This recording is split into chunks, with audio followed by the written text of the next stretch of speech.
Hello everyone, good morning. Welcome to our channel where we simplify complex topics and help you master economics. So today we will cover the fundamentals of microeconomics. Okay.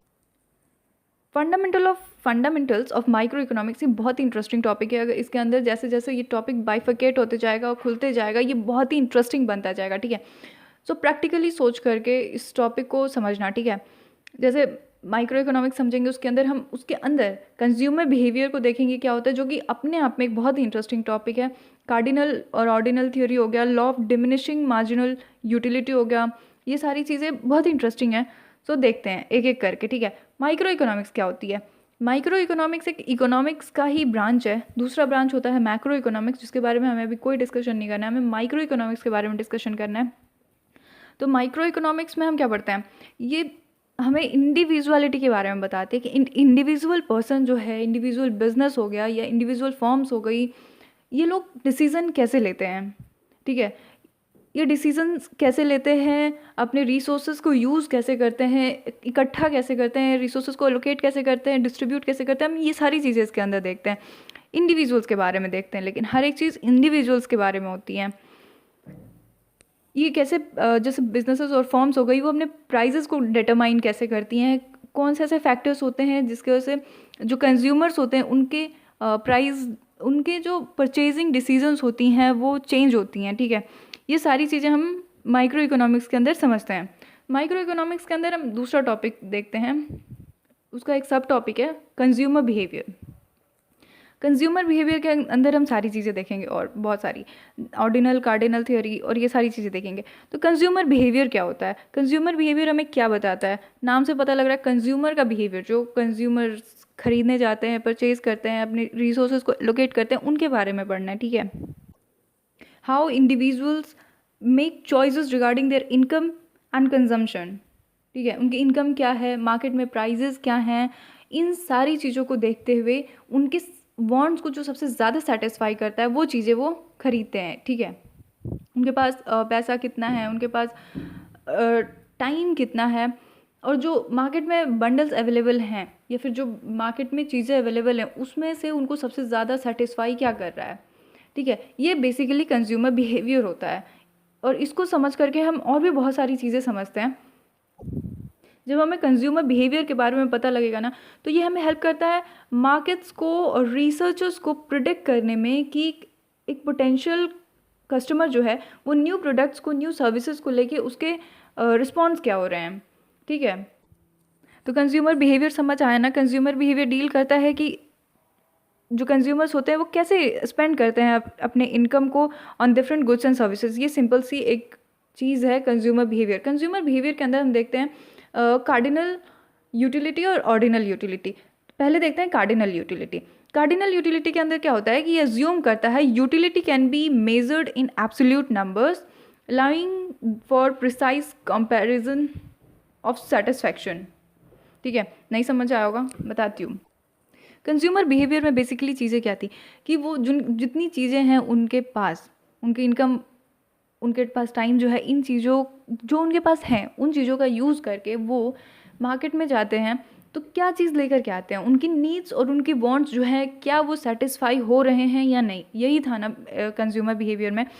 तो cardinal theory ये कहती है कि जो उनके सेटिस्फैक्शंस हैं, उनके जो ये वांट्स हैं, ये मेज़र किए जा सकते हैं इन न्यूमेरिकल टर्म्स। अच्छा, यूटिलिटी क्या होती है ये भी देखते हैं एक बार। यूटिलिटी इज़ वांट और सेटिस्फाइंग पावर। ये वांट या फिर सेटिस्फाइंग पावर होती है कंज्यूमर की फॉर स्पेसिफिक कमोडिटी। एक स्पेसिफिक कमोडिटी से एक कंज्यूमर जो है वो कितना सेटिस्फाई हो रहा है, यही बेसिकली यूटिलिटी होती है। तो कार्डिनल यूटिलिटी कहता है कि जो सेटिस्फेक्शन है या वांट्स हैं इसको हम न्यूमेरिकल टर्म्स में मेज़र कर सकते हैं। ठीक है, जैसे कि एक एप्पल को कंज्यूम कर रहे हैं, हमारे पास एक एप्पल है और हम उसे कंज्यूम कर रहे हैं, हमारा फर्स्ट एप्पल है, हम उसे कंज्यूम कर रहे हैं, तो वो हमें 10 यूटिल्स दे रहा है। ठीक है, हमें वापस सेकंड एप्पल मिला, हम उस सेकंड एप्पल को कंज्यूम कर रहे हैं तो हमें 5 यूटिल्स मिलेंगे। हमारे पहले वाले हमें बहुत भूख लगी है, समझो हमें बहुत भूख लगी है और हमारे पास 3 एप्पल्स हैं। ठीक है, हमारे पास 3 एप्पल्स हैं, हमें भूख बहुत तेज़ लगी है, 2 कंडीशंस हैं। ठीक है, तो यूटिल्स हमें बहुत भूख लगी है तो हम एक एप्पल खाएंगे तो हमें सेटिस्फैक्शन सा मिलेगा, हमें बहुत ज़्यादा सेटिस्फैक्शन मिलेगा। जब हमें बहुत तेज़ भूख लगी है, हमें पहला एप्पल मिल रहा है, हम उसे खा रहे हैं, तो हमें बहुत ज़्यादा सेटिस्फेक्शन मिलेगा। तो कार्डिनल थियरी के अंदर हम इसे कहते हैं कि हमें 10 यूटिल्स मिलेगा। एग्जाम्पल है ये, ठीक है, सपोज कर लो, बस लेट कर लो, जो भी कह लो, ये हमें सिर्फ 10 यूटिल्स, हमें 10 यूटिल्स मिल रहा है, हमें मैक्सिमम यूटिल्स मिल रहा है, हमें मैक्सिमम सेटिस्फेक्शन मिल रहा है फर्स्ट एप्पल को कंज्यूम करके, ठीक है। हमें सेकंड एप्पल मिला अब, तो हमारी एक बारी की सेटिस्फेक्शन हो गई, तो हम दोबारा खाएंगे तो हमें 5 यूटिल्स का सेटिस्फेक्शन मिलेगा, ठीक है। हम तीसरा एप्पल खा रहे हैं अब, तो हमारा 2 एप्पल में पेट भर चुका है, तो हम तीसरा एप्पल जो खाएंगे ना, तो हमें बहुत ज़्यादा सेटिस्फाई नहीं करेगा, अब हमें वो सिर्फ 2 ही यूटिल्स देगा, ठीक है। तो कार्डिनल यूटिलिटी समझ आई कि क्या होती है। दूसरा ऑर्डिनल यूटिलिटी। ऑर्डिनल यूटिलिटी को हम न्यूमेरिकली मेज़र नहीं कर सकते, हम इसे रैंक करते हैं इन ऑर्डर ऑफ प्रेफरेंसेस। जैसे कि हमें टी और कॉफ़ी है, 2 चीज़ें हैं, तो हम ज़्यादा प्रेफर किसे करेंगे, टी को करेंगे या कॉफ़ी को करेंगे। I prefer tea over coffee. तो ये ऑर्डिनल थियोरी बताती है कि rank in order of preference करना होता है, उसको हम मेज़र नहीं कर सकते हैं, ऐसा ऑर्डिनल थियोरी में होता है। ये एम्फेसाइज करती है on ranking of choices rather than quantifying satisfaction, ठीक है। जैसे अच्छा इसका एग्जांपल देखते हैं। एक कंज्यूमर है, उसका तो एग्जांपल दे दिया मैंने, वैसे टी और कॉफ़ी का। टी है आपके पास, कॉफ़ी भी, और अलग और भी बेवरेजेस हैं, आप सबसे ज़्यादा प्रेफर किसको करोगे, सबसे पहले टी को, देन कॉफ़ी को, देन किसी और बेवरेज को, कोल्ड ड्रिंक या कुछ भी हो गया वो, ठीक है। तो ये रैंकिंग के थ्रू होती है इसकी मेजरमेंट, ठीक है। नेक्स्ट देखते हैं law of diminishing marginal utility. Marginal utility refers to the additional satisfaction or benefit gained from consuming one more unit of a good or service. हम जैसे जैसे goods और services लेते जाते हैं, हमारी जो satisfaction level है ना, वो धीरे धीरे कम होती जाती है, या फिर जो हमें benefits मिलने होते हैं वो धीरे धीरे कम होते जाते हैं। ये इसको हम कैसे समझ सकते हैं, जैसे जैसे कंज्यूमर जो है वो प्रोडक्ट लेना स्टार्ट करता है, तो फर्स्ट वाला जो प्रोडक्ट है उसको बहुत ज़्यादा सेटिस्फाई करेगा, हाई लेवल ऑफ सेटिस्फेक्शन उसको मिलेगी। लेकिन जैसे जैसे धीरे धीरे मतलब उसको और मिलते जाएगा ना, तो उसको उतना ज़्यादा मज़ा सा नहीं आएगा, क्योंकि अब उसका पेट भर चुका है या फिर उसका मन भर चुका है उस चीज़ से, तो उसको कम सेटिस्फेक्शन मिलेगा। तो यही सेटिस्फेक्शन डिक्रीज़ होते जाती है जब कंज्यूमर्स को, ये इंसान को बहुत ज़्यादा चीज़ें मिलती जाती हैं। अब आपको एक चॉकलेट मिली है, मान लो आपको भूख लगी, आपको एक चॉकलेट मिली है, या फिर आपका मन हो रहा है एक चॉकलेट खाने का और आपको एक चॉकलेट मिली है, तो वो आपको हाइयर लेवल ऑफ सेटिस्फेक्शन देगी। लेकिन अब आपको 20-25 चॉकलेट्स मिल गई हैं, तो एक खाओगे, 2 खाओगे, 3 खाओगे, यहाँ तक आपको अच्छा लगेगा, उसके बाद अब आपको अच्छा लगना बंद हो जाएगा, या फिर धीरे धीरे ख़त्म हो जाएगा कि अब आपका मन नहीं होगा खाने के लिए। तो आपको जितनी ज़्यादा चीज़ें मिलती जाती हैं, आपका सेटिस्फेक्शन लेवल धीरे धीरे कम होते जाता है। यही basically law of diminishing marginal utility होती है। 3 होते हैं इसमें, इनिशियल कंजम्पशन, अनसेटिस्फेक्शन, फिर उसके बाद डिक्रीज़ होता है, और उसके बाद फिर नेगेटिव में चला जाता है। जब आपका पहला लिया आपने, आपको बहुत मन हो रहा था खाने का, आपने पहला लिया, तो उससे आपको मैक्सिमम लेवल ऑफ सेटिस्फेक्शन मिलेगा, ठीक है, सबसे ज़्यादा सेटिस्फेक्शन मिलेगा, हम इसको कहेंगे पॉजिटिव मार्जिनल यूटिलिटी। आपने और एडिशनल लिया, आपने जब सेकंड और थर्ड और फोर्थ जब आपने चॉकलेट्स खाई, तो आपकी जो मार्जिनल यूटिलिटी है वो डिक्लाइन करेगी, ठीक है। लेकिन अब आपका मन नहीं हो रहा है खाने का, आपको इतने अमाउंट में मिल गया कि अब आपका मन ही नहीं हो रहा है खाने का, तो वो अब नेगेटिव, मतलब नेगेटिव में जा रहा है वो, ठीक है।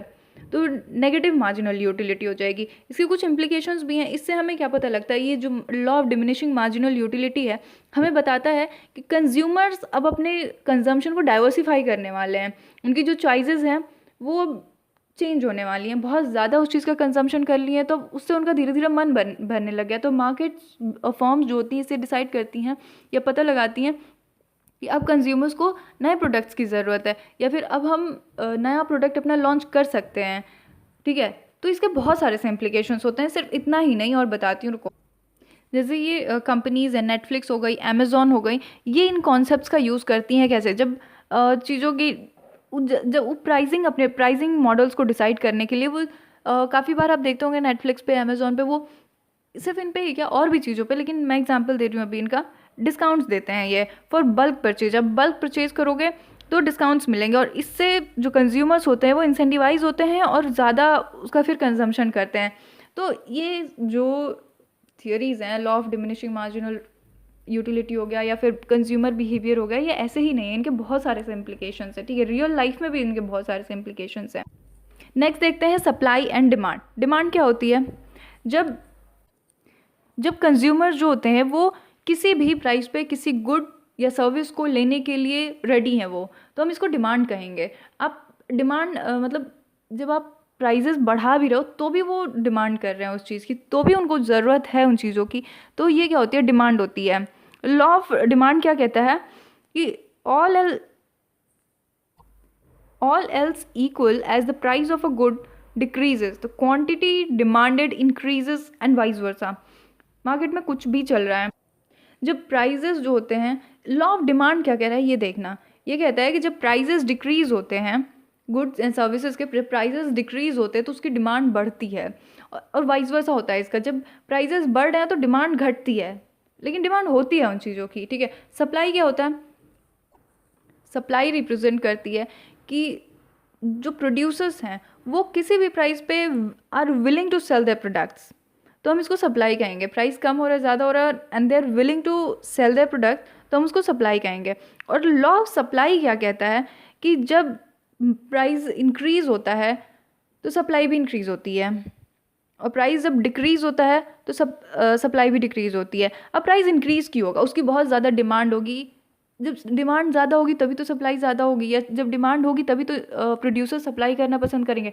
तो प्राइजेस इंक्रीज़ कब होती हैं, जब उसका डिमांड ज़्यादा से ज़्यादा होता है, और प्राइस इंक्रीज़ होता है तो सप्लाई भी इंक्रीज़ होता है। तीनों चीज़ों को रिलेट करना बहुत ध्यान से करना। जब प्राइस इंक्रीज़ होता है तो सप्लाई भी इंक्रीज़ होता है। और प्राइस इंक्रीज़ क्यों होता है, जब किसी भी प्रोडक्ट का जब डिमांड बहुत ज़्यादा होता है, ठीक है। तो तीनों चीज़ों को रिलेट करके पढ़ना, और जब उसकी डिमांड कम होती जाती है तो उसके प्राइस भी डिक्रीज़ होते हैं, और जब प्राइस डिक्रीज़ होते हैं तो प्रोड्यूसर सप्लाई क्यों करेंगे, फिर उनको लॉस होगा, तो सप्लाई भी डिक्रीज़ हो जाती है।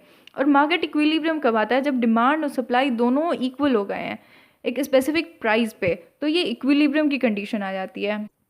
और जैसे ही ज़रा सा शिफ्ट होगा सप्लाई में या फिर डिमांड में, तो इक्विलिब्रियम भी शिफ्ट हो जाएगी, ठीक है। इस सेम चीज़ से आप समझ सकते हो consumer and producer surplus. Consumer को कब सरप्लस होता है और प्रोड्यूसर को कब सरप्लस होता है। Consumer surplus, the difference between what consumers are willing to pay for a good or a service and what they are actually pay. मतलब कंज्यूमर का सरप्लस कब होगा, आपको मान लो कोई चीज़ खरीदनी है और आप उसके लिए बहुत ज़्यादा प्राइस देने के लिए तैयार हो, छोड़ो ऐसे नहीं समझते हैं, ऐसे समझते हैं, आपको चॉकलेट खरीदनी है और आप उसके लिए 15 रुपीज़ देने के लिए रेडी हो, लेकिन आपको वो चॉकलेट 10 रुपीज़ में ही मिल गई, तो ये आपके लिए फ़ायदा हो गया ना, कंज्यूमर के लिए फ़ायदा हो गया, तो ये कंज्यूमर सरप्लस हो गया। बच्चों के लिए बहुत सही सी चीज़ें 10-15 रुपये। बड़े लोगों पे आओ, किसी को OnePlus खरीदना है और उसका प्राइस है 30,000, ठीक है। अब आपको पता, आपने सेट कर रखा है कि मेरे को 30,000 पे करना है, और आप उस 30,000 पे उस प्रोडक्ट को लेने के लिए रेडी हो, लेकिन आप मार्केट गए तो आपको पता लगा नहीं, अब वो 25,000 में ही मिलने वाला है आपको, तो ये आपके लिए फ़ायदा हो गया ना, ये कंज्यूमर सरप्लस हो गया, आप हैप्पी हो जाओगे। तो ये रिप्रेजेंट करता है कि कंज्यूमर को बेनिफिट हुआ है for purchasing at a lower price. अब प्रोड्यूसर सरप्लस क्या होता है, जब जो वो विलिंग हैं जिस प्राइस पे सेल करने के लिए और उससे ज़्यादा प्राइस पे वो सेल हो गया, तो वो क्या होगा, प्रोड्यूसर्स के लिए सरप्लस होगा, ठीक है। उनको एडिशनल बेनिफिट मिल गया, वो कोई चीज़ 10,000 में सेल करने के लिए रेडी हैं, लेकिन वो सेल हुई, कोई साड़ी है, कोई ड्रेस है, वो 10,000 में सेल करने के लिए रेडी है, लेकिन वो सेल हुआ है 15,000 में, तो ये प्रोड्यूसर्स के लिए सरप्लस होगा, है ना, लेकिन यहाँ कंज्यूमर के लिए लॉस होगा, ठीक है। तो जब कंज्यूमर सरप्लस इंक्रीज़ होगा तो प्रोड्यूसर सरप्लस डिक्रीज़ होगा, और जब प्रोड्यूसर का सरप्लस डिक्रीज़ होगा तो कंज्यूमर का इंक्रीज़ होगा, ठीक है। तो आई होप कि आपको ये सारी चीज़ें समझ आई हैं, क्या क्या माइक्रो इकोनॉमिक्स क्या होती है, कंज्यूमर बिहेवियर क्या होता है, यूटिलिटी एनालिसिस भी मैंने समझाया मेरे हिसाब से बहुत सही से, तो आपको समझ आई होंगी। और law of diminishing marginal utility भी हमने समझा इस टॉपिक में, इस वीडियो में। तो जो आपको समझ आया उसके लिए बताना क्या समझ आया और क्या नहीं समझ आया ये भी बताना, या कोई प्रॉब्लम लगी तो कमेंट करके बताना। Thank you, have a nice day, bye.